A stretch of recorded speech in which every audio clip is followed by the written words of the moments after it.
नमस्कार, अपना एमपी देख रहे हैं आप और मैं हूं प्रशांत कटारे। आपको एक बार फिर सीधे लिए चलते हैं जबलपुर, जहां पर रघुनाथ शाह, शंकर शाह आदिवासियों के आइकन के बलिदान दिवस पर खास कार्यक्रम आयोजित किया गया।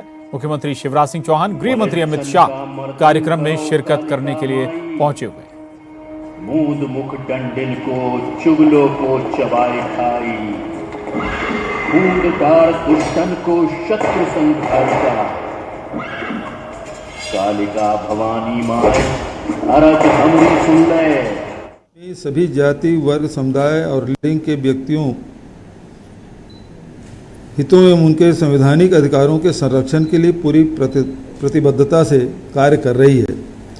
सामाजिक सद्भाव और समरसता को आगे बढ़ाना राज्य सरकार की नीति है।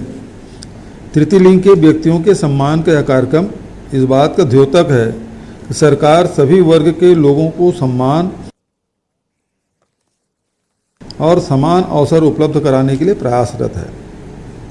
मुझे इस बात की खुशी है कि छत्तीसगढ़ सरकार द्वारा तृतीय लिंग समुदाय के कल्याण के लिए संचालित नीति का लाभ उठाते हुए इस समुदाय के 13 लोगों के जीवन में एक नया बदलाव आया है।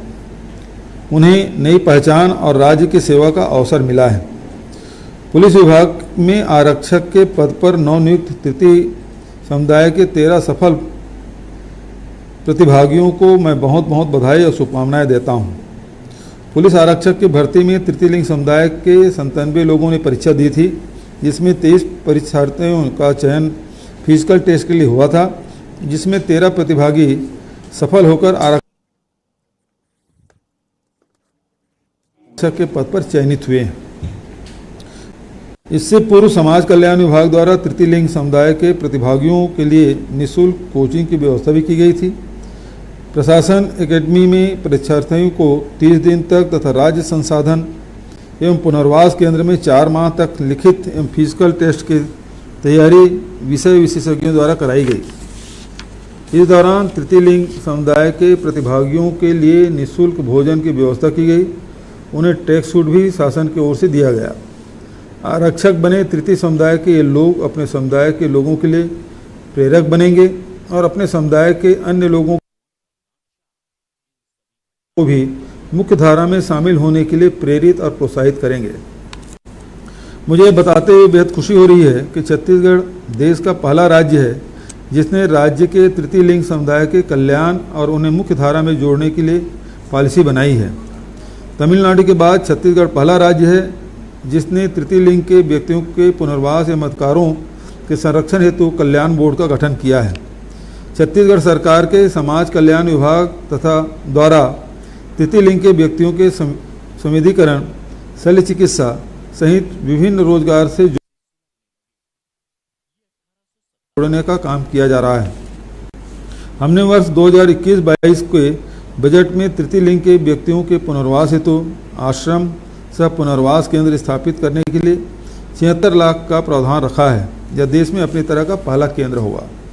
तृतीय लिंग समुदाय के डाटा संधारण के लिए ऑनलाइन सॉफ्टवेयर तैयार किया गया। तृतीय लिंग के व्यक्तियों के लिए राज्य नीति तैयार करने के लिए छत्तीसगढ़ राज्य योजना आयोग के दायित्व सौंपा है। तृतीय लिंग के व्यक्तियों का छत्तीसगढ़ में राज्यव्यापी सर्वेक्षण कराया गया है।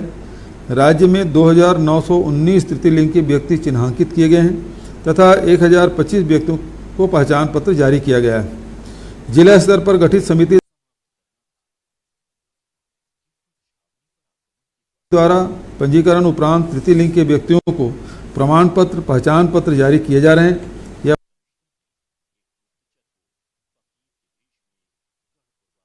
प्रमाण पत्र सभी शासकीय योजनाएं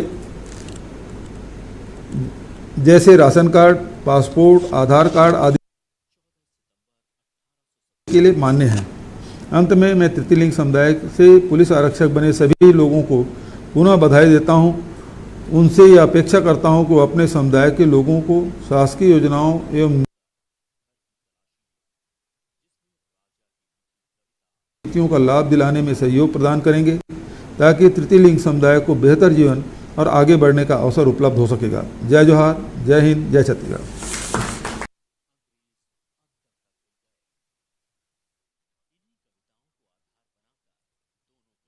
रघुनाथ शाह के चेहरों पर भय नहीं था, बल्कि शांति और दृढ़ता थी। तोप के मुंह पर बंधे शूरवीर राजा और राजकुमार के चेहरों के बलिदानी तेज और गर्व से तने सीनों के आगे आतताई अंग्रेजों के मन कांप रहे थे। घबराए अंग्रेजों ने तोप चलाने का इशारा किया।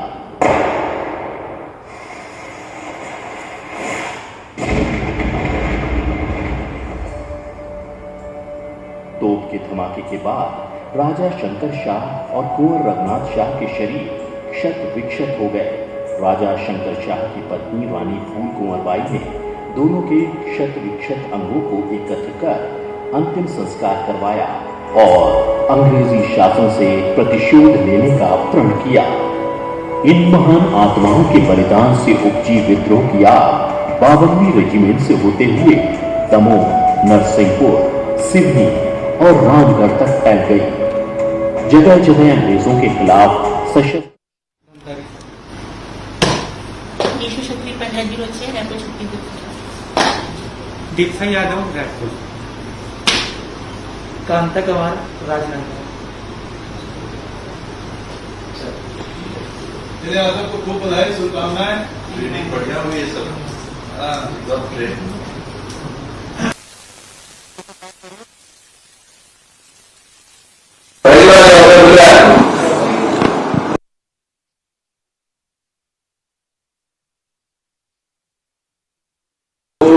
आप हमारे करते हैं तो उन लोगों को लगना चाहिए कि छत्तीसगढ़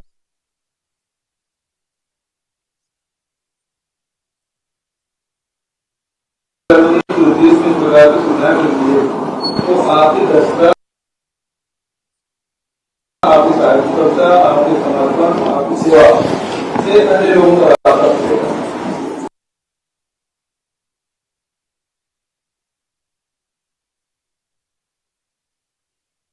इसलिए मन लगा तो बधाई।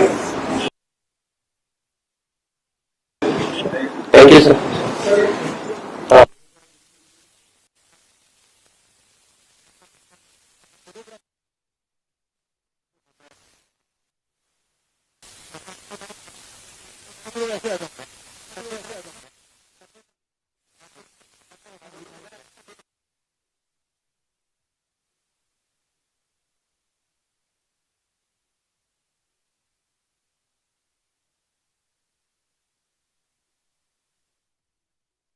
और राज्य की सरकारें एक नई इबारत लिखने जा रही हैं, जिस स्थान पर पिता पुत्र राजा शंकर शाह और कुंवर रघुनाथ शाह जी को मृत्यु के पूर्व बंदी बनाकर रखा गया था, उस स्थान पर शंकर शाह जी और रघुनाथ शाह जी का भव्य स्मारक बनना है और उस स्मारक की आज आधारशिला रखी जा रही है और भूमि पूजन किया जा रहा है।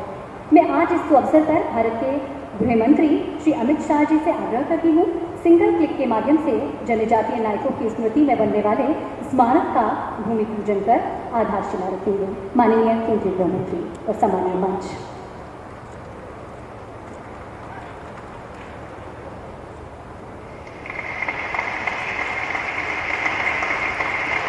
हम आपको बता दें कि 5 करोड़ की लागत से संग्रहालय स्मारक का भूमि पूजन केंद्रीय गृह मंत्री भारत सरकार माननीय श्री अमित शाह जी के द्वारा माननीय मुख्यमंत्री श्री शिवराज सिंह चौहान जी की अध्यक्षता में और जनजातीय कार्य विभाग मंत्री माननीय सुश्री मीना सिंह मांडवी जी की गरिमामय उपस्थिति में आज किया जा रहा है। हार्दिक धन्यवाद सम्मानीय मंच।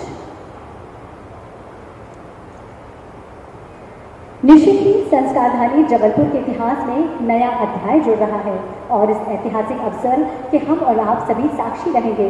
अब मैं इस ऐतिहासिक अवसर पर केंद्रीय इस्पात राज्य मंत्री भारत सरकार श्री फग्गन सिंह कुलस्ते जी से आग्रह करती हूँ, अपना उद्बोधन इस अवसर पर प्रदान करें। श्री फग्गन सिंह कुलस्ते जी।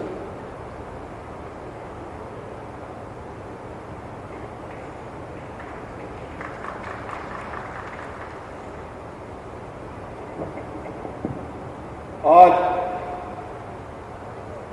हम सब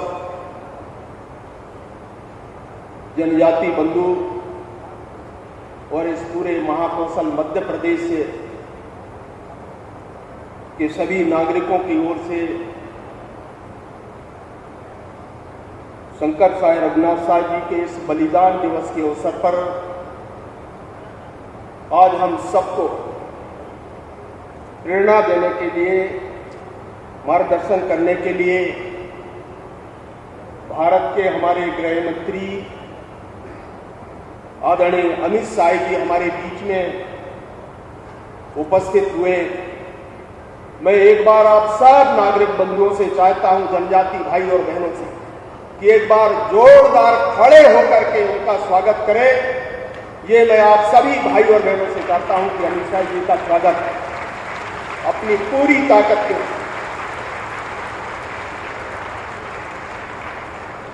बंधुओं,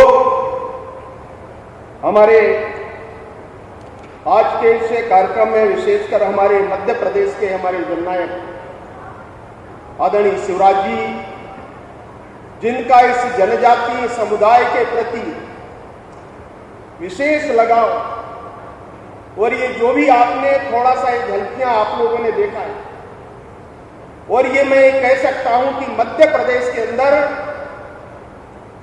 अगर ये सिलसिला प्रारंभ हुआ है तो आदरणीय हमारे जननायक हमारे प्रदेश के मुख्यमंत्री शिवराज जी ने प्रारंभ किया है। वो भी हमारे बीच में उपस्थित हुए। हमारे प्रदेश के अध्यक्ष भारतीय जनता पार्टी आदरणीय वी.डी. शर्मा जी, हमारे केंद्र के मंत्री, हमारे मित्र भाई प्रहलाद पटेल जी, और हमारे स्थानीय सांसद हमारे भाई आदरणीय राकेश सिंह जी, और मध्य प्रदेश सरकार के हमारे यहां सभी मंत्रीगण, हमारे गृह मंत्री आदरणीय नरोत्तम मिश्रा जी, हमारे फूड मंत्री आदरणीय बिसाऊलाल जी, हमारे सहकारिता मंत्री आदरणीय दोरिया जी, हमारे मीना सिंह जी जो इस विभाग को देखते हैं जनजातीय कल्याण मंत्रालय, ऐसे सुश्री मीना सिंह जी, और हमारे वरिष्ठ नेता और इसे स्थानीय जबलपुर गृह मंत्री आदरणीय नरोत्तम मिश्रा जी, हमारे फूड मंत्री आदरणीय बिसाऊलाल जी, हमारी सहकारिता मंत्री आदरणीय दोरिया जी, हमारे मीना सिंह जी जो इस विभाग को देखते हैं जनजातीय कल्याण मंत्रालय, ऐसे सुश्री मीना सिंह जी, और हमारे वरिष्ठ नेता और इसे स्थानीय जबलपुर के हमारे प्रभारी मंत्री मध्य प्रदेश के लोक निर्माण विभाग मंत्री आदरणीय पंडित भार्गव जी, हमारे आदिवासी नेता और लंबे समय से जनजातीय क्षेत्रों में, और वो स्वयं राजा भी है, और ऐसे हमारे राजा साहब कुंवर विजय साई जी, जिनका हम हमेशा उल्लेख करते हैं, हमारे प्रदेश के मंत्री नंदिनी जी, हमारी सांसद शहडोल, हमारे राज्यसभा के सांसद पीके मैडम, जनजाति मोर्चे के अध्यक्ष भाई हमारे हम सिंह जी, और इसे कार्यक्रम में उपस्थित सभी जनजाति समुदाय के सभी इस पूरे मध्य प्रदेश के और विशेषकर महाकौशल इस गोंडवाना क्षेत्र के सभी भाई और बहनों, मैं 2-3 बातें कहूंगा। और आज इस प्रकार का ये जो परिदृश्य आप देख रहे हैं कि आज तक शायद इस भारत के इतिहास में, मध्य प्रदेश के इतिहास में, इस गोंडवाना के इतिहास में अगर पहली बार राजा शंकर शाह रघुनाथ शाह के बारे में और उनके इतिहास के बारे में, किस प्रकार के अंग्रेजों ने उनके साथ में ये जो कृत्यत्व किया, दुर्व्यवहार किया, उनको तोपों से मारा, आज इतिहास को अगर जीवित करने के लिए एक प्रयोग शुरू हुआ है, तो आज भारत के हमारे गृह मंत्री आदरणीय अमित शाह जी के कर कमलों से आज इसका फाउंडेशन हुआ है। मैंने सारे मित्रों को कहा कि आज जनजातीय समुदाय ऐसे महापुरुषों का इतिहास लिखने का काम प्रारंभ हुआ है। आदरणीय अमित शाह जी, मैं कई ऐसे उल्लेख देश भर के जनजातीय क्षेत्रों के बारे में कह सकता हूं। यहां और भाई और बहनों ने आपने देखा होगा, मानगढ़ धाम हमने प्रारंभ किया, आज हमारे भारत के प्रधानमंत्री श्रीमान नरेंद्र मोदी जी ने उस मानगढ़ धाम, जहां पर जनजातियों को, हजारों ऐसे जनजातियों को गोलियों से मारा गया, आज उस स्थान पर स्मारक बनाने का काम भी उस समय गुजरात के मुख्यमंत्री आदरणीय नरेंद्र भाई मोदी जी थे। आज ये जनजातियों का जो समूह आप देख रहे हैं, हमने उस समय वहां प्रारंभ किया, हमारे गृह मंत्री जी को पता है। दूसरा, हमने काम राजस्थान से शुरू किया, एक विशाल स्मारक हमने वहां पर खड़ा किया। आज रानी दुर्गावती का तस्वीर आपने देखा। मैं कह सकता हूं यहां पर हमारे प्रहलाद जी पटेल पिछले दिनों ये जो गोंडवाना साम्राज्य का इतिहास अगर लिखने का काम भी, चाहे वो गोंडवाना की राजधानी मंडला हो, जहां पर शंकर साय रघुनाथ साय का जन्म जिस स्थान पर हुआ, आज उस स्मारक बनाने का भी निर्णय हमने आज किया है। वो स्थान भी हमारे आने वाले पीढ़ी को, हमारी संस्कृति को, जनजातियों के इतिहास को परिचित कराने का काम भी हम शुरू करने वाले हैं। और इसलिए मैंने कहा, मंडला से लेकर के ये जो संग्रामपुर है, दमोह के अंदर आप देखेंगे, ये आपका गढ़ मंडला, हमारे यहां पर राजधानी, और उस राजधानी से चलकर जबलपुर संस्कारधानी, आधार ताल, यहां पर हुआ ताल, जितने भी आप ताल आप देख रहे हैं, मदन महल का किला, यह हमारे जनजाति समुदाय को और उनके सम्मान के लिए स्थापित करने का काम भी आज इस स्थान से प्रारंभ होगा। और इसलिए भाई और बहनों, मैं सभी जनजाति समुदाय के बंधुओं से अपेक्षा करता हूं, अगर आप देखें भगवान बिरसा मुंडा के बारे में मैं यहां कह सकता हूं, उस स्थान को भी आप जाकर के देखिए। आज भगवान टंट्या मामा भील को आप देखिए, उस स्थान, उसके कर्म भूमि को देखिए। भीमा नायक के स्थान को आप देखिए। रानी दुर्गावती का समाधि स्थल को देखिए, जहां पर उनने मुगलों के साथ में संघर्ष करते करते अंतिम सांस अपने आप को समर्पण करने वाली रानी दुर्गावती का स्थान देखिए। आज भाई साहब ने, हमारे गृह मंत्री जी ने रघुनाथ साय, शंकर साय का है, जहां पर तीसरे हमने स्थापित किया है। यह भी भारतीय जनता पार्टी की सरकार, हमारे लोगों के द्वारा स्थापित किया हुआ स्थान है। और इसलिए जितने भी महापुरुषों के कृतित्व, जन्म स्थल, उनकी कर्म भूमि का अगर उल्लेख मैं कर सकता हूं, तो अगर आज स्मरण हम करें, भारतीय जनता पार्टी की सरकार, उसमें बहुत बड़ा योगदान हमारे आदरणीय शिवराज जी का है। कोई स्थान उनने बाकी नहीं किया। और इसलिए मैं कहना चाहता हूं, आपके स्वाभिमान सम्मान को अगर किसी ने बढ़ाने का काम किया है, आपकी संस्कृति परंपरा को स्थापित करने का काम अगर किसी ने किया है, तो भारतीय जनता पार्टी की सरकार और मध्य प्रदेश में आदरणीय शिवराज जी ने प्रारंभ किया। अगर इस इतिहास को आप देखिए, और इसलिए भाई और बहनों, हम आप आपस में बातचीत करते रहते हैं। आज पूरे इस रीजन के अंदर अनेक स्थानों में कार्यक्रम है, अनेक स्थानों में इनके स्मरण में, अनेक स्थानों में मूर्ति स्थापना के भी कार्यक्रम हुए। आज कई ऐसे कार्यक्रम हर समय होते हैं आज के दिन। और इसलिए मैं आपके बीच में ज्यादा कुछ बात नहीं करना चाहता, और इसलिए मैंने कहा 2-3 बातें आपका उल्लेख करना चाहता था। और इसलिए पुनः एक बार आप सब भाई और बहनों के तरफ से, हमारे जनजाति बंधुओं की ओर से, भारत के हमारे गृह मंत्री आदरणीय अमित शाह जी का पुरजोर स्वागत करते हुए मैं अपने शब्दों को विराम देता हूं। जय हिंद, जय भारत।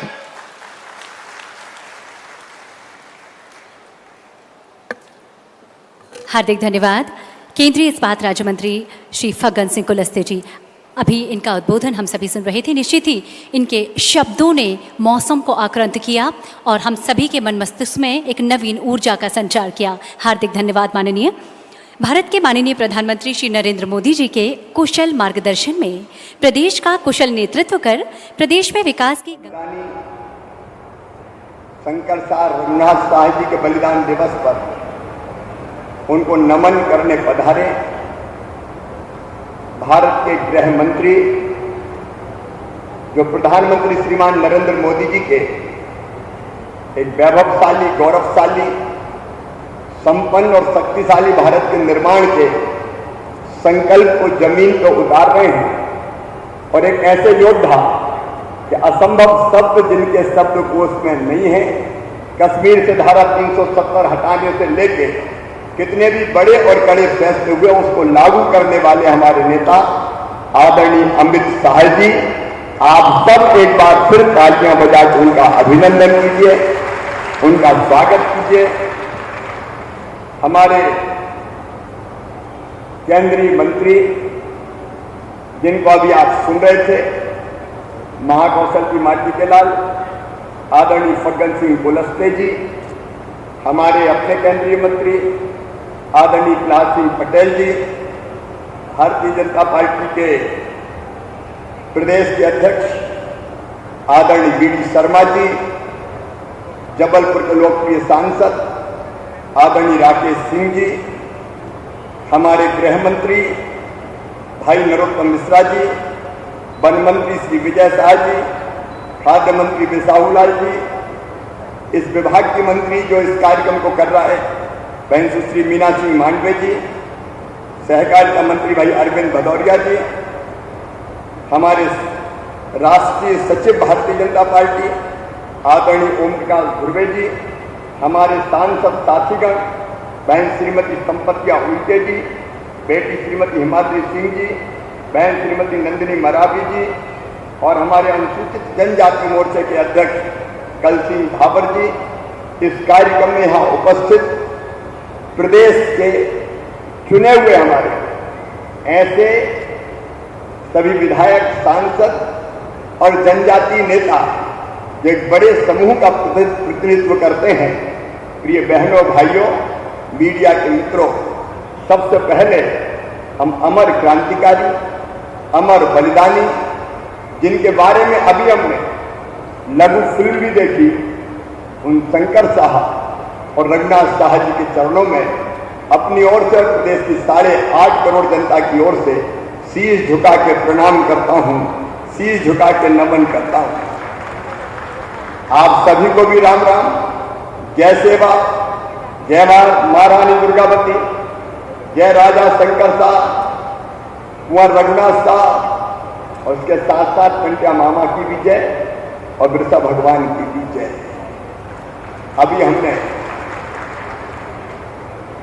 यहां प्रस्तुति बेटियों की देखी, वो कविता को जो शंकर शाह जी ने लिखी थी अंग्रेजों के खिलाफ विद्रोह भड़काने के लिए, मूल मुख दंडन को चुरा लो तो चबाई खाई, कूदो दुष्टन को शत्रु संहारिका, मार अंग्रेज रेज कर दई मात चंडी, बच्चे नाही बैरी बाल बच्चे संहारिका, शंकर की रक्षा कर दास प्रतिपाल कर, विनती हमारी सुनो ऐ माता पालिका, खाई नहीं मलच्छन को ढेर नहीं करो अब, भक्षण तक्षण करो बैरन को पालिका। इस कविता से शंकर शाह जी ने भी और रघुनाथ शाह जी ने भी अंग्रेजों के खिलाफ विद्रोह पूरे आसपास के क्षेत्र में भड़काने का काम किया था। यह बात हमने लघु फिल्म में देखी, समय से पूर्व खाई ले मलच्छन को झेल नहीं करो अब, भक्षण तक्षण करो बैरन को कालिका।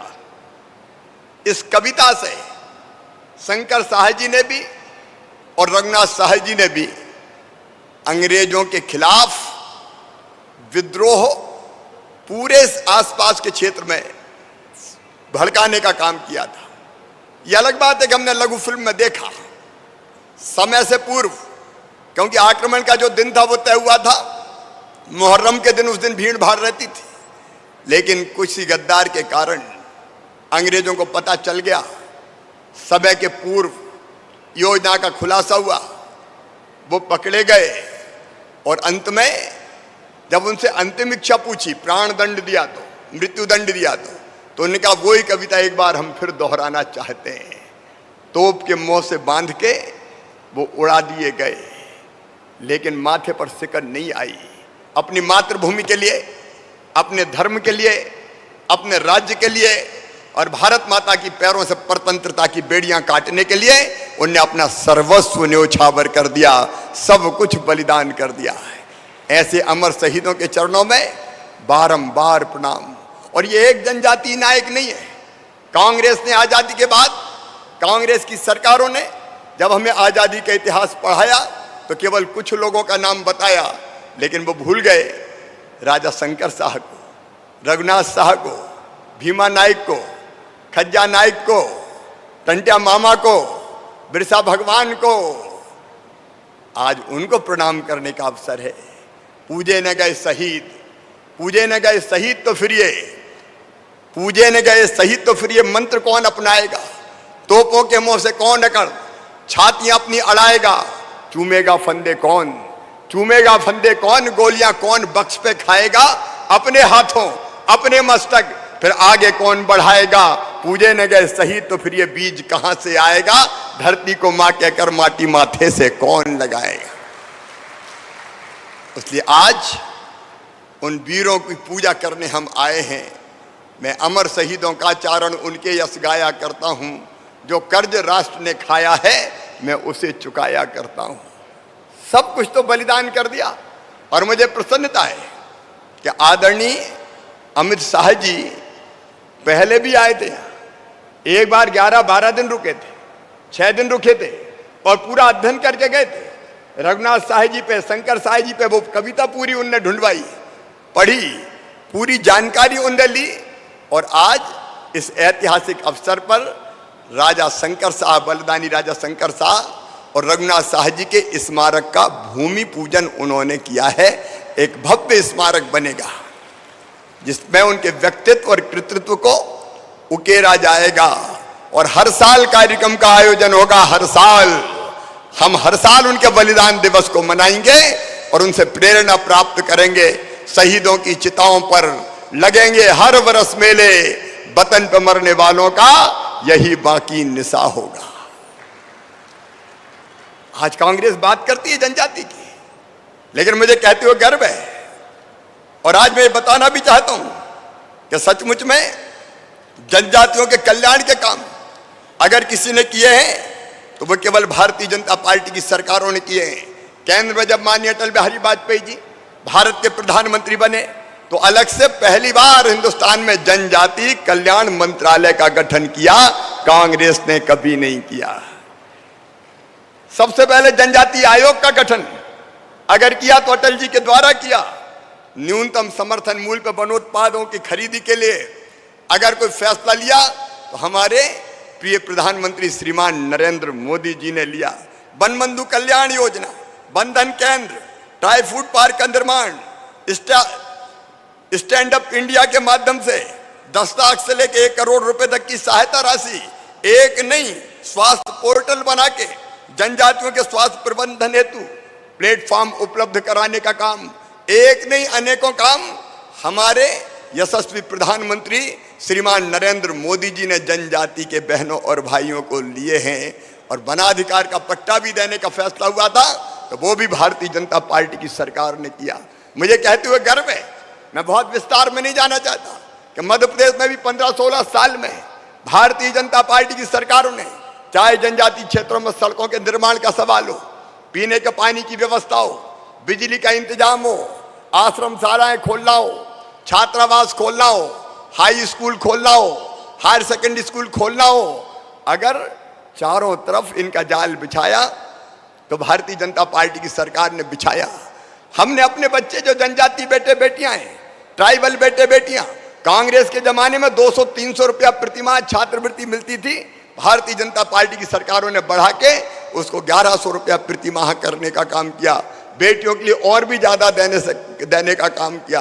एक ने अनेकों कल्याणकारी योजनाएं, उनके बहुत विस्तार से वर्णन में मैं नहीं जाता, लेकिन आज कांग्रेस जनजाति के नाम पर घड़ियाली आंसू बहाने का काम कर रही है। 15 महीने इनकी सरकार रही, एक काम कभी कांग्रेस की सरकार ने जनजातियों के हित में नहीं किया, उनके कल्याण के लिए नहीं किया।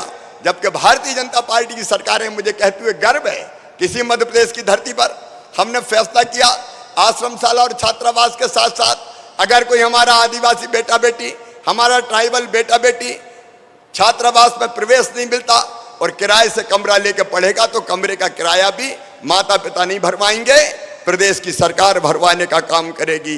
यह भारतीय जनता पार्टी की सरकार ने फैसला किया। हमने फैसला किया कि प्राइवेट मेडिकल कॉलेज और इंजीनियरिंग कॉलेज में भी अगर जनजातीय बेटा बेटियों का एडमिशन होगा तो उनकी फीस भी उनके मम्मी पापा नहीं भरवाएंगे, प्रदेश की भारतीय जनता पार्टी की सरकार भरवाएगी। मुझे कहते हुए भी गर्व है कि विदेश में भी अगर कोई ट्राइबल बेटा बेटी किसी प्रतिष्ठित यूनिवर्सिटी में एडमिशन हुआ तो हमने फैसला किया कि उसकी भी 15-20 लाख रुपया साल की फीस भी होगी तो वो प्रदेश की भारतीय जनता पार्टी की सरकार भरवाएगी। नीट की परीक्षाओं में ट्रेनिंग और प्रशिक्षण देके सिलेक्शन का प्रयास किया। जेईई मेंस की परीक्षा में हमारे ट्राइबल बेटे बेटी भी चुने जाएं, उसके लिए अलग से ट्रेनिंग और प्रशिक्षण दी। और गर्व के साथ मैं कहता हूं कि हमारे कई बेटे आज डॉक्टर, आज इंजीनियर बन के पढ़ाई कर रहे हैं और समाज को आगे ले जाने के काम में लगे हुए हैं। आज जब मैं अमर बलिदानी रघुनाथ शाह और शंकर शाह जी के बलिदान दिवस पर आपके बीच आया हूं तो मुझे ये कहते हुए प्रसन्नता है कि कई फैसले जो माननीय प्रधानमंत्री जी ने, हमारी केंद्र सरकार ने जनजाति भाई बहनों के लिए पहले लिए, उनको और आगे बढ़ाने का काम कर रहे हैं। विस्तार से हम सुनेंगे हमारे नेता आदरणीय अमित शाह जी को। लेकिन मेरे बहनों और भाइयों, हमने कुछ फैसले आज बलिदान दिवस के अवसर पर किए। एक तो हमने सबसे पहले ये तय किया कि मध्य प्रदेश में हर साल 15 नवंबर को बिरसा भगवान के जन्मदिन पर 15 नवंबर को जनजातीय गौरव दिवस मनाया जाएगा, पूरे धूमधाम के साथ, पूरे सम्मान के साथ। देखिए, हमारे प्रधानमंत्री जी कहते हैं सबका साथ, सबका विकास और सबका विश्वास, सामाजिक न्याय, लेकिन सामाजिक समरसता को ध्यान में रखते हुए एकता के सूत्र भी ना टूटे। और इसलिए मूल निवासी दिवस जैसी कल्पना ये विदेशी कल्पना है, ये हमारी संस्कृति से मेल नहीं खाती। हम तो जनजाति गौरव दिवस को पूरे धूमधाम से मनाएंगे। और जनजाति गौरव दिवस के पहले हम लोगों ने फैसला किया कि आज 18 सितंबर को इस बलिदान दिवस के अवसर पर हम कुछ ऐसे फैसला करें जो जनजातीय संस्कृति के विकास के लिए, परंपराओं को आगे बढ़ाने के लिए और उनके आर्थिक और सामाजिक उन्नयन के लिए मील का पत्थर साबित हो। ऐसे कुछ फैसले हमने किए हैं। और इसलिए मेरे बहनों और भाइयों, हमने तय किया है कि हम 1 नवंबर से, 1 नवंबर मध्य प्रदेश दिवस है, 1 नवंबर से सभी 79 जनजाति बाहुल्य विकास खंडों में हमारे जनजाति बहनों और भाइयों को राशन की वितरण की व्यवस्था राशन की दुकान पे दूसरे गांव से नहीं करेंगे, हर गांव में हर घर राशन पहुंचा के करेंगे।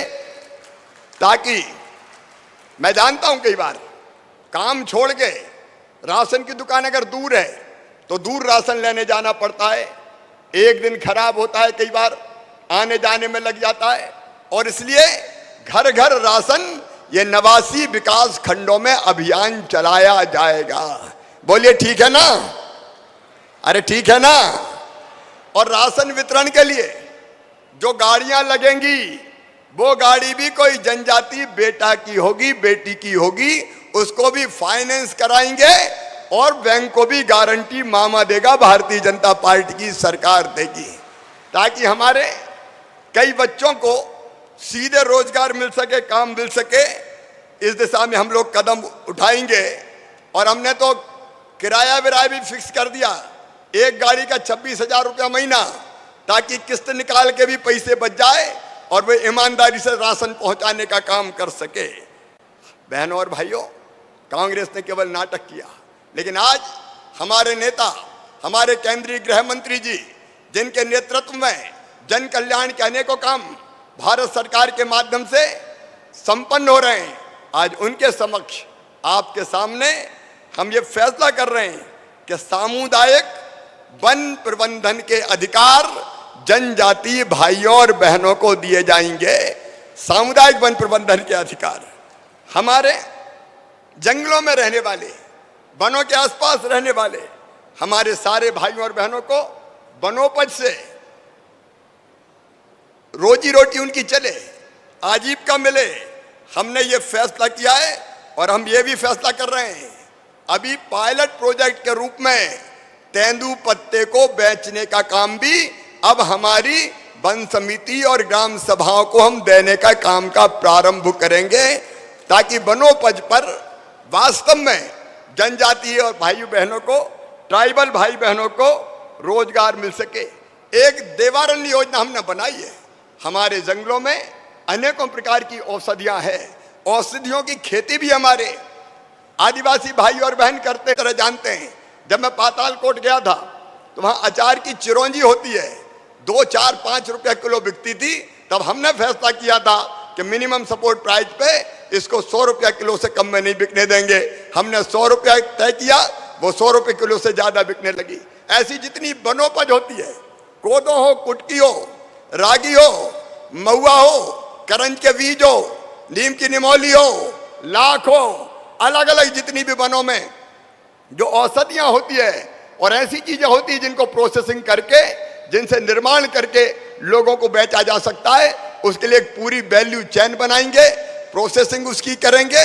देवारण्य योजना के अंतर्गत वन औषधियां और वन उत्पाद को प्रोसेसिंग करके बेच के हमारे जनजाति भाई बहन ज्यादा लाभ कमा पाए, इस बात का हम प्रयास करेंगे। और एक बात और, कभी कांग्रेस ने पेशा एक्ट लागू किया? केवल बात करते रहे, केवल चर्चा करते रहे। कब पेशा एक्ट लागू किया? कब 5th शेड्यूल 5वीं अनुसूची पर अमल किया? आज में हमारे नेता माननीय अमित शाह जी पधारे। भारतीय जनता पार्टी के मध्य प्रदेश की सरकार एक ऐतिहासिक फैसला कर रही है। पेशा एक्ट चरणबद्ध तरीके से मध्य प्रदेश की धरती पर लागू किया जाएगा जनजाति भाई और बहनों के लिए। और उसमें जो बाकी जातियों के भी निवासी हैं, उनके अधिकारों को संरक्षित रखते हुए उनको कोई नुकसान नहीं होगा, लेकिन उनके हितों की रक्षा करते हुए पेशा एक्ट को चरणबद्ध तरीके से हम मध्य प्रदेश में लागू करेंगे। पेशा एक्ट ग्राम सभा को सामुदायिक संसाधनों की सुरक्षा और संरक्षण का अधिकार देती है। वन भी सामुदायिक संसाधन है, इस कारण पेशा एक्ट वनों की सुरक्षा और संरक्षण का भी अधिकार ग्राम सभा को देता है। और इसलिए हम अमली जामा इसको पहनाने के लिए सामुदायिक वन प्रबंधन समितियों के गठन की जिम्मेदारी ग्राम सभा को देने की शुरुआत करेंगे।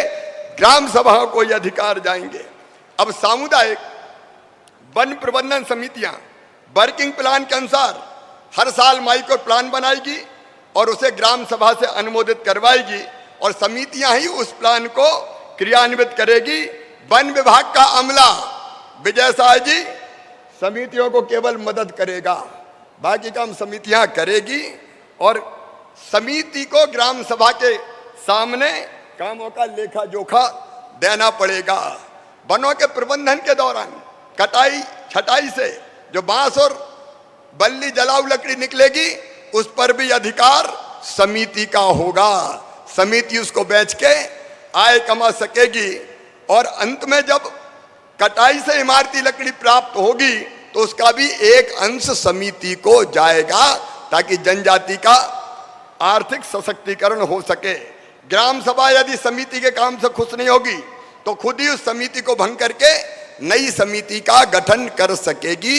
ये प्रावधान भी हम इसके अंतर्गत कर रहे हैं। वन प्रबंधन के अधिकारों के साथ साथ हमने तय किया है कि हम ग्राम स्वराज का सर्वोत्तम उदाहरण पेश करें। पंचायती राज व्यवस्था की 5वीं अनुसूची के क्रियान्वयन में जो समस्याएं थी, उनके समाधान का राज्य सरकार ने फैसला किया है। अब इस निर्णय के कारण पेशा कानून के प्रभावी क्रियान्वयन के लिए पेशा ग्राम सभाओं का गठन किया जाएगा। ग्राम सभाएं अपने स्थानीय विकास की योजनाएं बना सकेंगी और वनोपज के अधिकार से उनकी आर्थिक स्थिति और बेहतर होगी। और जैसा मैंने कहा कि गैर जनजाति भाई और बहनों के अधिकारों को भी पूरी तरह से संरक्षित रखा जाएगा। किसी को परेशानी होने की जरूरत नहीं है। वर्ग संघर्ष नहीं, वर्ग समन्वय, सामाजिक समरसता इसका मूल मंत्र होगा। मेरे प्रिय बहनों और भाइयों, हमने यह भी तय किया, कई जगह ऊंची ब्याज की दरों के कारण गरीब जनजाति भाई बहन का शोषण होता है, और इसलिए हमने मध्य प्रदेश अनुसूचित जनजाति साहूकार विनियम 1972 को अब और प्रभावी बनाया है और उसमें संशोधन करके जनजातीय क्षेत्र में साहूकारी का धंधा करने वालों के पंजीयन शुल्क में वृद्धि के साथ ब्याज की दरों को भी नियंत्रित कर दिया है। जो तय दरें हैं उससे ऊपर अगर कोई ब्याज लेगा तो उसको कड़ा दंड दिया जाएगा। यह फैसला भी सरकार ने किया है। एक बीमारी होती सिकल सेल एनीमिया, उससे बचाने के लिए, क्योंकि इस बीमारी के कारण खून की कमी, शरीर में दर्द, विकृतियां और रोग प्रतिरोधक क्षमता में कमी आती है और ये जनजातीय क्षेत्र में अधिक होती है।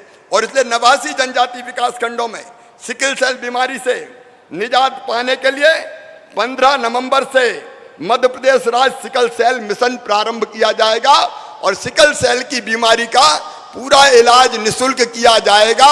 इलाज में जितना खर्च आएगा राज्य सरकार उठाएगी। जनजातीय क्षेत्रों में शिक्षा के लिए माननीय प्रधानमंत्री जी ने अनेकों प्रावधान किए हैं। व्यावसायिक शिक्षा, रोजगारोन्मुखी शिक्षा, एक नहीं अनेकों प्रावधान है। उन प्रावधानों को अक्षरशः लागू करेंगे। फीस भरवाने से लेके और जनजातीय क्षेत्रों में 8वीं और 9वीं से ही हमारे बेटा बेटियों को नीट और जेईई मेंस की परीक्षा की तैयारी करवाना, स्मार्ट क्लास की ऑनलाइन व्यवस्था करना, ये जो प्रधानमंत्री जी का संकल्प है उसको पूरा करने का भी हम लोगों ने फैसला किया है। और पाठ्यक्रम को भी आज की आवश्यकताओं के अनुरूप बनाया जाएगा। जनजातीय कौशल विकास की दृष्टि से भी हमने कई फैसले किए हैं। हमारे ऐसे बेटा बेटी जो 8वीं के बाद पढ़ाई नहीं कर पाते और स्कूल छोड़ देते हैं, उनको फिर से कौशल विकास में प्रशिक्षित किया जाएगा। सर्टिफिकेट दिए जाएंगे ताकि वो शिक्षा व स्वरोजगार के माध्यमों से फिर से अपनी रोजी रोटी चला सके। हर पंचायत में कम से कम 4 लोगों को ग्रामीण इंजीनियर के रूप में प्रशिक्षित किया जाएगा ताकि गांव के काम सीख के जनजातीय बेटा बेटी और गांव के लोग ही कर सकें। कौशल विकास के साथ साथ एक और फैसला हमने किया है। 1 साल के अंदर बैकलॉग के जितने पद हैं वो सारे के सारे पद भरने के लिए अभियान चलाया जाएगा ताकि रिक्त पदों पर हम भर्ती कर सकें। और ऐसी भर्तियां जिनमें प्रक्रिया अधूरी रह गई है उन प्रक्रियाओं को भी हम पूरा करने का काम करेंगे। मछली पालन, मुर्गी पालन, बकरी पालन के लिए भी एक एकीकृत योजना बनाई। हमारी ट्राइबल बहनें इन कामों में बहुत आगे और कई हमारे जो सेल्फ हेल्प ग्रुप है वो बहुत बेहतर ढंग से इस व्यवसाय को कर रहे हैं और आर्थिक रूप से सशक्त और संपन्न बन रहे हैं। इसको भी एकीकृत रूप से हम करके अनेकों प्रकार की ऋण की, उसकी गारंटी की व्यवस्था लेके इनको आर्थिक रूप से उन्नत बनाने का काम करेंगे। मेरे बहनों और भाइयों, हमने ये भी फैसला किया है, अभी हमने देखा राजा शंकर शाह और रघुनाथ शाह की वीरता। हम अपने बच्चों को पुलिस और फौज में जाने के लिए भी विशेष रूप से ट्रेनिंग देने का काम करेंगे जिससे हमारे बेटा बेटियां ऐसी प्रतियोगी परीक्षाओं में सफल होके आर्मी और पुलिस के माध्यम से भी देश की सेवा कर सके। 15 नवंबर को मैंने बताई कि जनजातीय गौरव दिवस हम मनाएंगे। आज हम यह भी फैसला कर रहे हैं 18 सितंबर को कि छिंदवाड़ा विश्वविद्यालय का नाम राजा शंकर शाह विश्वविद्यालय किया जाएगा ताकि उनके नाम को हम अमर कर सकें। आजादी के अमृत महोत्सव के अवसर पर जनजातीय अधिकारों को गांव-गांव तक हम पहुंचाएंगे। जनजातीय बहनों भाइयों की शिक्षा, स्वास्थ्य, आजीविका और अधिकारों के लिए हम मिलजुल के काम करेंगे, कोई कसर उसमें नहीं छोड़ेंगे। आज हमारे बीच हमारे नेता माननीय अमित शाह जी हैं, उनके सामने हमने ये संकल्प व्यक्त किए हैं। मेरे प्रिय बहनों और भाइयों, कांग्रेस ने केवल छला और धोखा दिया है। सही अर्थों में भारतीय जनता पार्टी सबका साथ, सबका विकास, सबका विश्वास और सबके प्रयास के मूल मंत्र के आधार पर समाज के हर वर्ग का कल्याण का काम करेगी और उसमें जनजातीय भाई और बहन पीछे नहीं रहेंगे। आज से 15 नवंबर तक इन अधिकारों को गांव-गांव ले जाने का अभियान चलेगा। आपसे भी मेरी अपील है, क्योंकि आप अपने अपने क्षेत्र के मुखिया हैं, जनजातीय अधिकारों को देने का हमने ये काम प्रारंभ किया है। इसको आप भी गांव-गांव ले जाएं, अलग जगाएं, जागरण का मंत्र फूकें और सबको इन प्रयासों से लाभान्वित करवाने का काम करें। एक बार फिर मैं अमर बलिदानी शंकर शाह जी और रघुनाथ शाह जी के चरणों में प्रणाम करते हुए और हमारे अपने केंद्रीय गृह मंत्री अमित जी का स्वागत करते हुए अपनी बात समाप्त करता हूं। बोलिए भारत माता की, अमर शहीद शंकर शाह की, रघुनाथ शाह की, टंटा मामा की, भीमा नायक की, भगवान बिरसा की, रानी दुर्गावती की, हर हर नर्मदे। हार्दिक धन्यवाद माननीय मुख्यमंत्री श्री शिवराज सिंह चौहान जी। प्रदेश के लाडले मुख्यमंत्री जी की लोकप्रियता इसी तरह बनी रहे, वे विकास की नई इबारतें लिखती रहें, उन्हें उनके लाखों भांजे और भांजियों की यही मंगल कामनाएं हैं। आदरणीय देवीम सज्जनों, ये हम सब का सौभाग्य है कि आज के इस गरिमामय कार्यक्रम में माननीय केंद्रीय गृह मंत्री अमित शाह जी आज हम सबके बीच हैं। हम चाहेंगे प्रदेश की जनता की ओर से एक बार जोरदार तालियां हो जाए माननीय मंत्री जी के लिए। मैं विनम्रतापूर्वक आग्रह करती हूँ, सत्ता और संगठन के बीच मजबूत सेतु, कुशल संगठनकर्ता, कठिन से कठिन लंबित समस्याओं का समाधान ढूंढ निकालने वाले, दृढ़ इच्छा शक्ति के धनी देश के यशस्वी गृह मंत्री माननीय अमित शाह जी से आज के इस सुअवसर पर अपना उद्बोधन हम सभी को प्रदान करें। माननीय मंत्री अमित शाह जी, मेरे साथ बोलिए, भारत माता की। क्यों भाई, आवाज को क्या हो गया है? आज शंकर शाह और रघुनाथ शाह के बलिदान दिन, यहां से दिल्ली तक आवाज जानी चाहिए कि हम उनके बलिदान में से प्रेरणा लेकर भारत के उत्थान के लिए सदैव समर्पित रहेंगे। मेरे साथ दोनों हाथ उठाइए, अंत तक सभी लोग हाथ उठाएं, मुट्ठी भींचिए और प्रचंड आवाज से बोलिए, भारत माता की, भारत माता की। मंच पर उपस्थित मध्य प्रदेश शासन के लोकप्रिय मुख्यमंत्री और भाजपा के प्रमुख नेता श्रीमान शिवराज सिंह जी, हमारे प्रदेश अध्यक्ष श्री वी.डी. शर्मा जी, यहां के ही नेता और केंद्रीय मंत्री श्री फग्गन सिंह कुलस्ते जी, यहां के ही मध्य प्रदेश के ही नेता और केंद्रीय जल शक्ति राज्य मंत्री श्रीमान प्रहलाद सिंह पटेल जी, मध्य प्रदेश के गृह मंत्री श्री नरोत्तम मिश्रा जी, यहां के लोकप्रिय सांसद जिनके निमंत्रण पर मैं आज यहां आया हूं, ऐसे श्रीमान राकेश सिंह जी, श्री विजय शाह जी, श्री बिसाहू लाल सिंह जी, सुश्री मीना सिंह जी, श्री अरविंद भदौरिया जी, श्री संपतिया उइके जी, श्रीमती हिमाद्री सिंह जी, श्री नंदिनी मरावी जी, श्री ओम प्रकाश धुर्वे जी, श्री गोपाल भार्गव जी, और आज पूरे मध्य प्रदेश से जो जनजाति समाज का नेतृत्व कर रहे हैं, ऐसे उपस्थित प्रमुख सभी नेताओं को मेरा प्रणाम। मित्रों, आज मैं यहां पर आया हूं आजादी के अमृत महोत्सव के वर्ष के अंदर अमर बलिदानी राजा शंकर शाह और कुंवर रघुनाथ शाह को श्रद्धांजलि देने के लिए आज के ही दिन सन 57 में ये दोनों पिता पुत्र मां भारती की पैरों में से गुलामी की जंजीरों को काटने के लिए अपना सर्वोच्च बलिदान दिया था। हम कल्पना कर सकते हैं कैसा होगा उस दिन, कितना संताप होगा यहां के लोगों के अंदर, कितना संताप होगा देश भर के देशभक्तों के मन में, जब ये दोनों पिता पुत्र को अंग्रेजों ने तोप से बांधकर उड़ा दिया था, परंतु उनके मन पर, उनके मुख पर कोई दुख विषाद नहीं दिखा।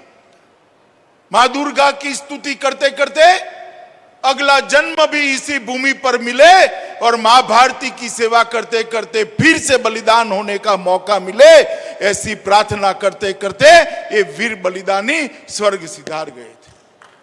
और इन बलिदानियों के कारण ही आज हम 75 साल से स्वतंत्रता की सांस ले रहे हैं।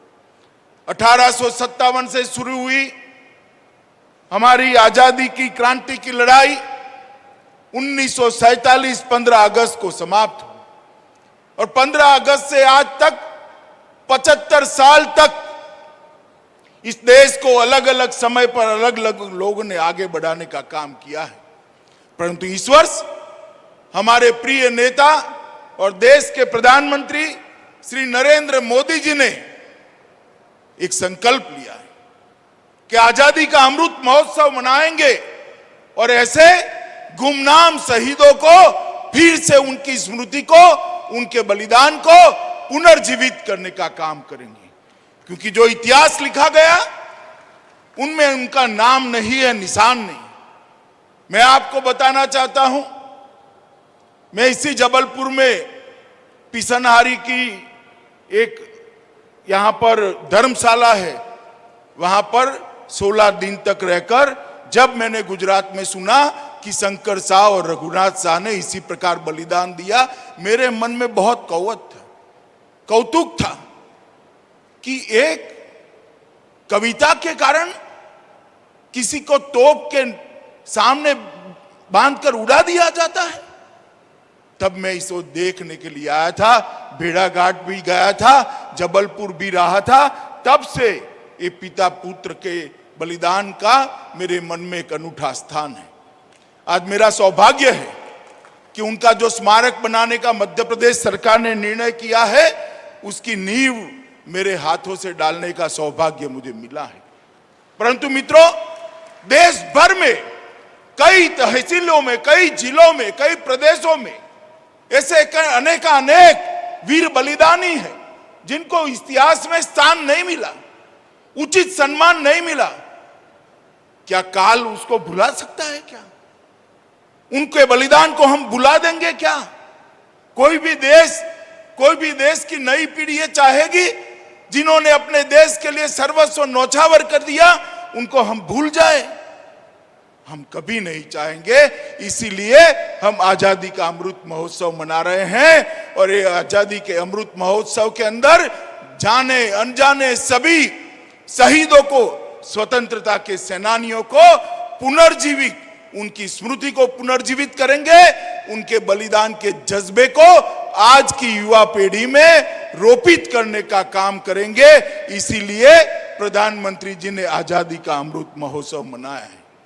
कई लोग पूछते हैं कि आजादी का अमृत महोत्सव क्या है?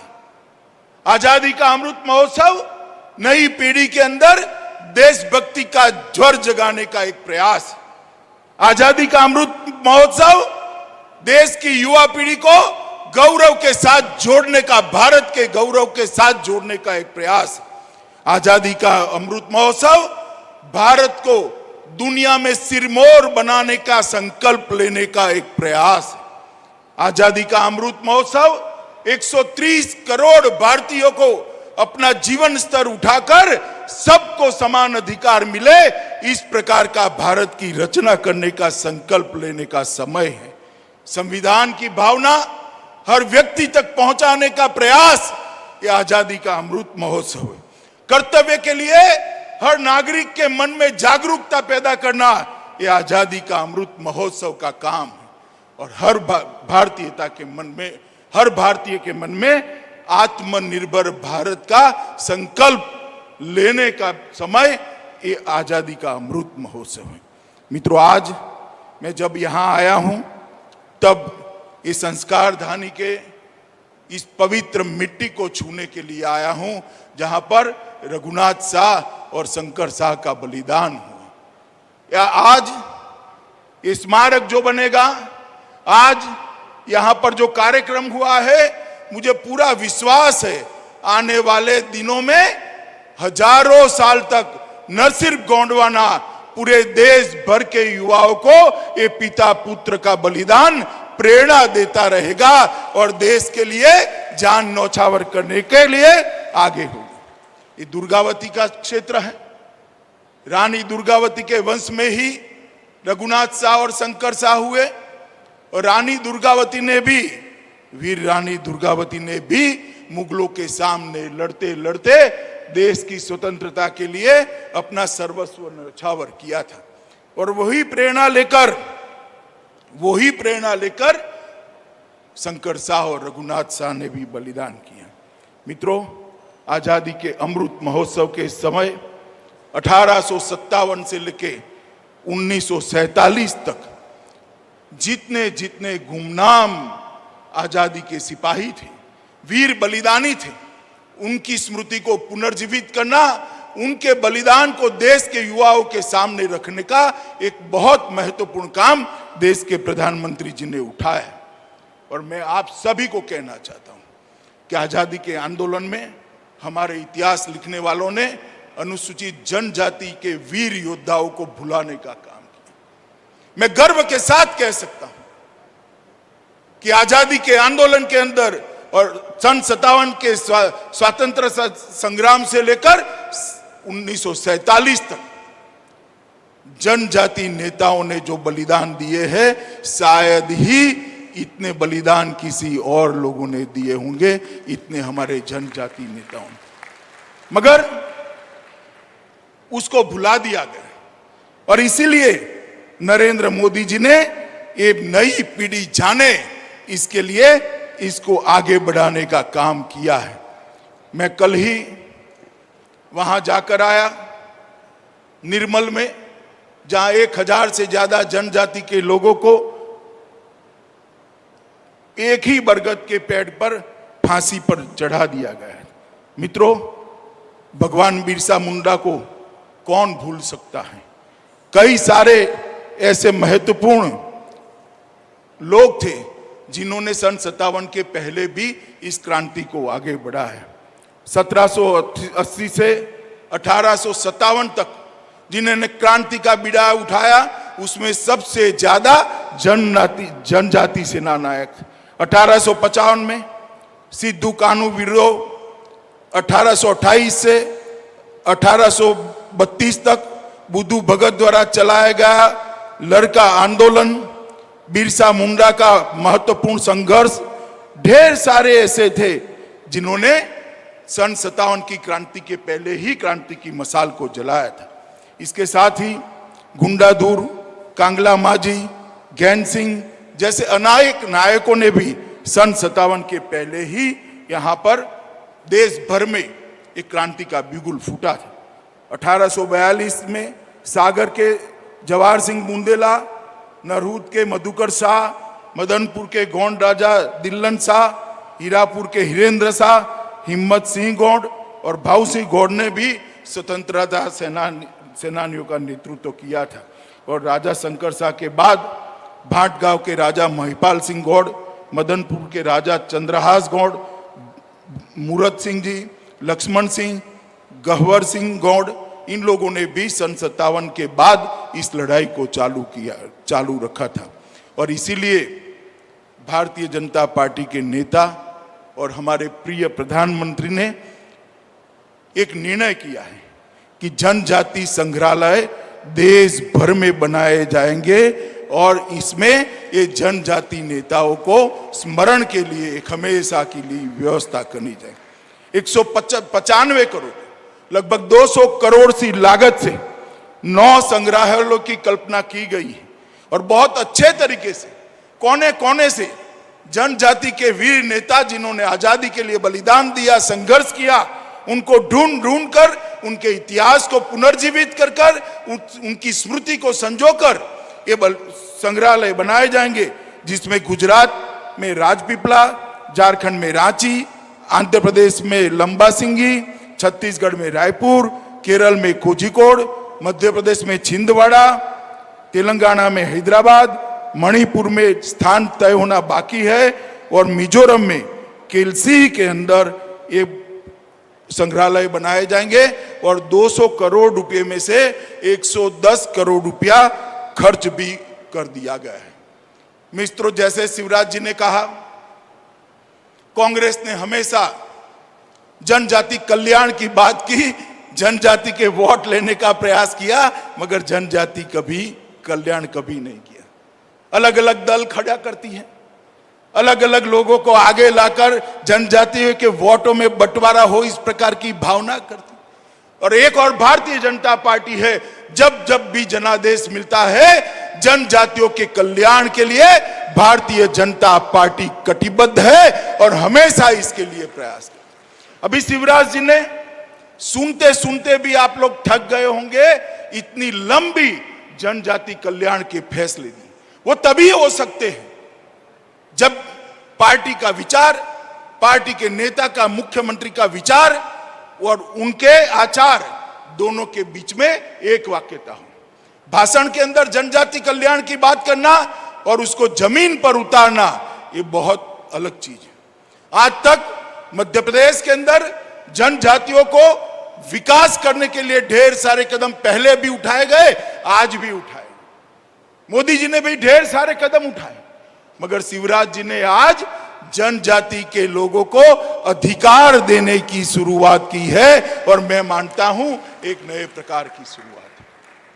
मित्रों, मोदी जी ने आने के बाद मैं बताना चाहता हूं, क्योंकि मुझे मालूम है कांग्रेस वाले मेरे जाने के बाद जरूर प्रेस करेंगे, मगर मैं कुछ आंकड़े देना चाहता हूं, उन्होंने उसका जवाब देना चाहिए। वार्षिक बजट जो होता है जनजातियों के लिए, वो 2013-14 में 4200 करोड़ था। जरा जोर से बोलिए कितना था, जोर से बोलिए कितना था। 2021-22 में उसको बढ़ाकर 7900, मतलब 2 गुना करने का काम भारतीय जनता पार्टी की नरेंद्र मोदी सरकार ने किया। मित्रों, इसके अलावे अलग अलग शेड्यूल ट्राइब कंपोनेंट जो अलग अलग डिपार्टमेंट में होता है, 2013-14 में देश भर में कुल मिलाकर 21,500 करोड़ था। 21,500, मैं फिर से कहता हूं, आप ध्यान से सुनिएगा, 21,500। 13-14 में आपने परिवर्तन कर दिया, मोदी जी को देश का प्रधानमंत्री बनाया, भारतीय जनता पार्टी को सत्ता के सूत्र दिए जो आदिवासी के, जनजाति के कल्याण के लिए समर्पित है। तो 21,000 करोड़ से मोदी जी ने इसको बढ़ाकर 21-22 के बजट के अंदर 21,500 करोड़ से बनाकर 78,900 करोड़ रुपया 4 गुना करने का काम किया। अब मैं पूछ सकता हूं कांग्रेस के किसी नेता को, भैया आपके पास इसका जवाब क्या है? एसटी कवरेज जो 24 केंद्रीय मंत्रालयों में था, उसको बढ़ाकर 41 मंत्रालयों तक पहुंचाने का काम ये भारतीय जनता पार्टी ने किया। और सबसे बड़ा काम किया है, बच्चे को अच्छी शिक्षा मिलेगी तो संविधान प्रदत्त अधिकार को वो जान पाएगा, संविधान ने जो कर्तव्य दिए है उसको वो जान पाएगा। इसके लिए बहुत जरूरी है कि उसको अच्छी शिक्षा मिले। और आदिवासी गांव से स्कूल तक जाना बहुत कठिन होता है, ये परिस्थितियों को भारतीय जनता पार्टी के कार्यकर्ता जानते हैं। इसलिए मोदी जी ने एकलव्य मॉडल रेसिडेंशियल स्कूल का मॉडल अपनाकर प्रत्येक ब्लॉक में एक रेसिडेंशियल स्कूल बनाने का काम किया है मित्रों, प्रत्येक आदिवासी बहुल ब्लॉक के अंदर।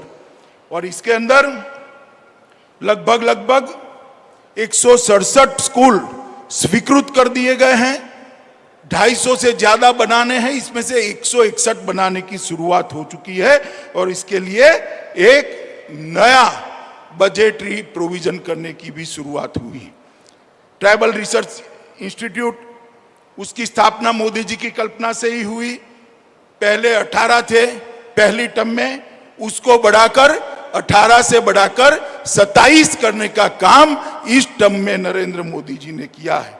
और रिसर्च इंस्टीट्यूट पर परिव्यय 7 करोड़ पहले होता था, इससे बढ़ाकर 150 करोड़ तक पहुंचाने का काम ये भारतीय जनता पार्टी की सरकार ने किया।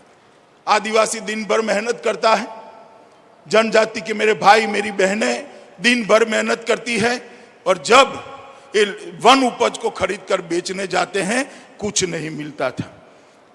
नरेंद्र मोदी सरकार ने पहले कांग्रेस के जमाने में, मैं इसलिए कंपैरिजन कह रहा हूं कि मुझे मालूम है कांग्रेस वाले शाम को मैदान में आएंगे, उन्होंने स्पेसिफिक इस चीज का जवाब देना चाहिए। 9 राज्यों में केवल 10 उत्पादों को कवर किया गया था और आज नरेंद्र मोदी सरकार ने सभी राज्यों को उसमें कवर कर 10 की जगह 49 उत्पादों को एमएसपी पर खरीदने की शुरुआत की है। 49 उत्पादों को 25 राज्यों में 37,000 स्वसहाय जूथ बनाए गए और एक डिस्ट्रिक्ट मिनरल फंड की कल्पना की गई और नियमों से ही अधिकार मिलते हैं, निर्णयों से ही अधिकार मिलते हैं। पहले खदान से अंदर से खनिज निकाला जाता था, कोयला निकाला जाता था, लोहा निकाला जाता था, एल्यूमिनियम पीतल निकाला जाता था, उस क्षेत्र के लिए कुछ नहीं होता था, उस क्षेत्र का विकास नहीं होता था और खदानें ज्यादातर हमारे जनजाति क्षेत्रों में ही है। नरेंद्र मोदी जी ने तय किया कि डिस्ट्रिक्ट मिनरल फंड के तहत एक निश्चित हिस्सा वो जनजाति क्षेत्र के विकास के लिए करा जाएगा और डिस्ट्रिक्ट कलेक्टर के तहत होगा। मुझे कहते हुए आनंद है कि 5 साल के अंदर 51,000 करोड़ रुपया, 51,000 करोड़ रुपया जनजाति क्षेत्रों के विकास के लिए अलग से किया गया है। छात्रवृत्ति भी बढ़ाई गई है, लगभग 2,000 करोड़ रुपया इस बार 30 लाख छात्रों को छात्रवृत्ति दे जाएगी और मणिपुर के अंदर जहां ट्राइबल बहुल है वहां पर एक खेल इंडस्ट्री बनाने का भी काम किया गया है। शिवराज जी ने मध्य प्रदेश के अंदर ढेर सारे काम जनजातियों के लिए किए हैं। उन्होंने टाटिया भील की स्मृति में खंडवा जिले के बड़ौद में एक विशाल स्मारक बनाया। जन नायक भीमा नायक की स्मृति में बावड़ी जिला बड़वानी में एक प्रेरणा केंद्र का निर्माण किया है। छिंदवाड़ा में पहले ही मैंने कहा आदिवासी स्वतंत्रता संग्राम संग्रहालय का निर्माण किया जा रहा है। जनजाति नायकों बिरसा मुंडा, टाटिया भील, अवंतीबाई, रघुनाथ शाह, शंकर शाह के बलिदान दिवस पर अनेक विविध कार्यक्रम किए जाते हैं और अलीराजपुर में स्वतंत्रता सेनानी पृथ्वीभाई के स्मारक को भी लोकार्पित किया गया है। मित्रों, भारतीय जनता पार्टी की सरकार चाहे केंद्र में हो चाहे राज्य में हो, ये वंचितों के लिए काम करने वाली सरकार है और विशेषकर आदि जाति के लोगों के लिए काम करने वाली सरकार है। ये जनजाति के कल्याण के लिए समर्पित सरकार है और हमने कल्याण योजनाएं भी ऐसे बनाई है जिससे स्वीकारने में किसी को संकोच न हो, गौरव के साथ स्वीकार से। हमने आदि वनवासी भाइयों को, हमने जनजाति भाइयों को घर दिया, घर के अंदर बिजली दी, शौचालय दिया, 5 लाख तक का प्रधानमंत्री आरोग्य कार्ड देने का काम किया, अब शुद्ध पीने का पानी भी पहुंचा रहे। जनजाति क्षेत्र के भाइयों बहनों को उनका जीवन स्तर उठाने के लिए गौरव के साथ वो समाज के अंदर जी सके, इस प्रकार का प्रयास करने में भारतीय जनता पार्टी का सरकारें कभी पीछे मुड़कर नहीं देखेगी। इसका मैं आप सभी को विश्वास दिलाना चाहता हूं। मोदी जी के नेतृत्व में हमारी हर राज्य सरकारें जनजाति के कल्याण के लिए प्रतिबद्ध भी है और समर्पित भी है। मित्रों, आज मैं फिर से एक बार शंकर शाह और रघुनाथ शाह की पुण्य स्मृति को प्रणाम करना चाहता हूं और मुझे विश्वास है कि आने वाले हजारों सालों तक ये पिता पुत्र के बलिदान को हमारा समाज, हमारा देश और विशेषकर युवा अपने दिल में संजो कर रखेगा और उनसे प्रेरणा प्राप्त कर भारत विकास के लिए आगे बढ़ेंगे। मित्रों, मेरा आप सभी से एक ही निवेदन है, अलग अलग नाम से, अलग अलग काम से, अलग अलग बात से जो जनजाति समाज को अलग करने का प्रयास कर रहे हैं, उनके प्रयासों को सफल मत होने दीजिएगा। देश का विकास जनजाति समाज और बाकी सारे समाज एकत्रित होकर भारत का भी विकास करे, अपना भी विकास करे, इसी में हमारा भला है। और ये सरकार चाहे मध्य प्रदेश की हो या केंद्र सरकार हो, दोनों, मैं फिर से एक बार कहना चाहता हूं कि जनजाति विकास के लिए समर्पित सरकारें हैं। फिर से एक बार हम सब मिलकर ये दोनों बलिदानियों को श्रद्धांजलि दे, हम सब मिलकर, और उनकी पुण्य स्मृति से प्रेरणा लेकर आगे पर हम भी भारत कल्याण के रास्ते पे आगे बढ़े। यही मेरी आप सबसे अपेक्षा है और यही उनके मुख्यमंत्री का मैं बहुत बहुत धन्यवाद देना चाहता हूं कि इन्होंने आज मुझे यहाँ उपस्थित लेने का निमंत्रण देकर मेरे मन में जो था इसको अभिव्यक्त करने का मुझे मौका दिया है। और फिर से एक बार इन्होंने आज लंबी सूची जो जनजाति कल्याण के लिए यहाँ से घोषित की है, और मुझे विश्वास है कि शिवराज जी जो कहते हैं वो करते हैं। वो सूची को वो नीचे तक आदिवासी भाई बहनों तक, जनजाति भाई बहनों तक पहुंचाएंगे, इसका मुझे पूरा भरोसा है। फिर से आप सभी को प्रणाम कर कर, मेरी ओर से जोहार कहकर आप सभी को नमस्कार करता हूं। भारत माता की जय। हार्दिक धन्यवाद केंद्रीय गृह मंत्री माननीय अमित शाह जी। निश्चित ही आपके इस ओजस्वी और प्रेरणात्मक उद्बोधन ने हम सभी को कृतार्थ किया और इस मौसम को आक्रांत करने का कार्य किया। आपका हार्दिक धन्यवाद। हम चाहेंगे प्रदेश की जनता की ओर से एक बार पुनः माननीय केंद्रीय गृह मंत्री अमित शाह जी का जोरदार अभिनंदन करें अपनी तालियों की गड़गड़ाहट से।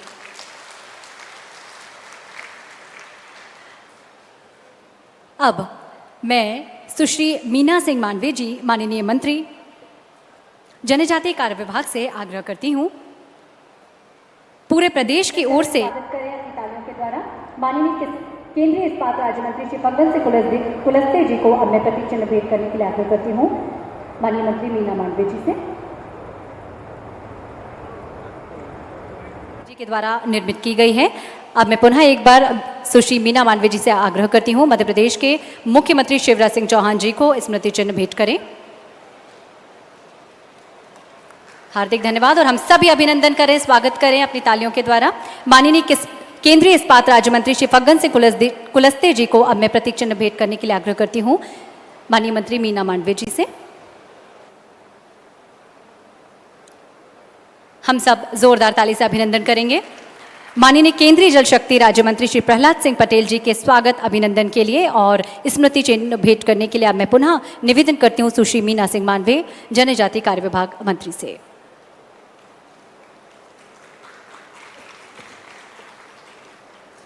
बहुत बहुत धन्यवाद, अभिनंदन। जनजातीय विरासत, जनजातीय परंपरा और संस्कृति के संरक्षण और संवर्धन के लिए कृत संकल्पित जनजातीय कार्य विभाग मंत्री सुश्री मीना सिंह मांडवे के लिए अब मैं आमंत्रित करती हूं आभार प्रदर्शन के लिए सुश्री मीना सिंह मांडवे, माननीय मंत्री जनजातीय कार्य विभाग।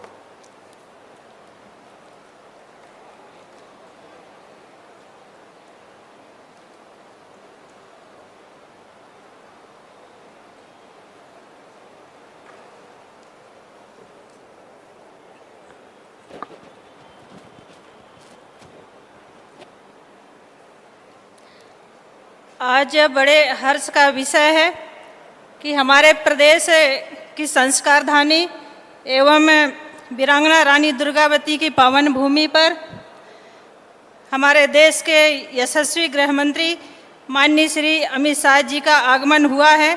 आज जनजाति नायक एवं स्वतंत्रता संग्राम सेनानी वीर राजा शंकर शाह एवं कुंवर रघुनाथ शाह के बलिदान दिवस पर आदरणीय श्री अमित शाह जी के द्वारा दिए गए आशीष वचन अनुसरणी होकर प्रदेश के जनजाति समुदाय के लिए प्रेरणा स्रोत